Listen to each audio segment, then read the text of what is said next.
মহান আল্লাহ প্রথমে মানুষ হিসেবে আদম আলাইহিস সালামকে সৃষ্টি করলেন। ফেরেশতারা তাকে সিজদা করল। এরপর তিনি জান্নাতেই থাকতেন, কিন্তু তার কোনো সঙ্গী বা স্ত্রী ছিল না যার কাছে তিনি ভালোবাসা পেতে পারেন বা যার সাথে কথা বলে তিনি একাকিত্ব ঘোচাতে পারেন। তাই মহান আল্লাহ হাওয়া আলাইহিস সালামকে সৃষ্টি করলেন। বিস্তারিত জানাচ্ছেন সৈয়দ নওশাদ। একদিন আদম আলাইহিসসালাম দেখতে পেলেন তার মাথার কাছে একজন নারী বসে আছেন। এর আগে তিনি এমন অবয়ব বা মানুষ কোনোদিন দেখেননি। তার পরিচয় জানতে চাইলে তিনি বললেন, আমি নারী। আদম আলাইহিসসালাম জানতে চাইলেন, তোমাকে সৃষ্টির কারণ কি? তিনি বললেন, আপনার প্রশান্তির জন্য। এ ব্যাপারে পবিত্র কোরআনে মহান আল্লাহ বলেন, হে মানুষ, তোমরা তোমাদের প্রতিপালককে ভয় করো, যিনি তোমাদের এক ব্যক্তি থেকে সৃষ্টি করেছেন এবং যিনি তা থেকে তার স্ত্রী সৃষ্টি করেন, যিনি তাদের দুজন থেকে বহু নারী পুরুষ ছড়িয়ে দেন।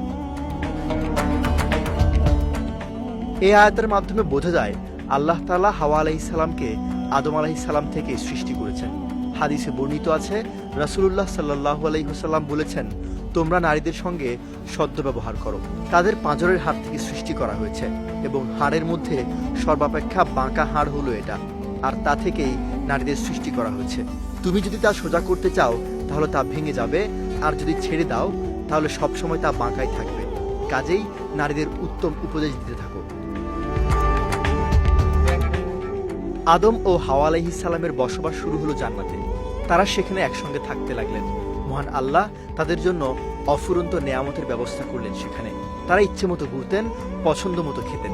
এর মধ্যে আল্লাহ একটি গাছ দেখিয়ে বললেন, তোমরা এর কাছে যেও না। পবিত্র কোরআনে আল্লাহ বলেন, আর আমি বললাম, হে আদম, তুমি তোমার সঙ্গিনীকে নিয়ে জান্নাতে বাস করো এবং যেখানে ইচ্ছা যাও বা যা ইচ্ছা খাও, কিন্তু ওই গাছের কাছে যেও না। গেলে তোমরা সীমা লঙ্ঘনকারীদের অন্তর্ভুক্ত হবে। সেই নিষিদ্ধ গাছের ফল খেয়ে ফেললেন।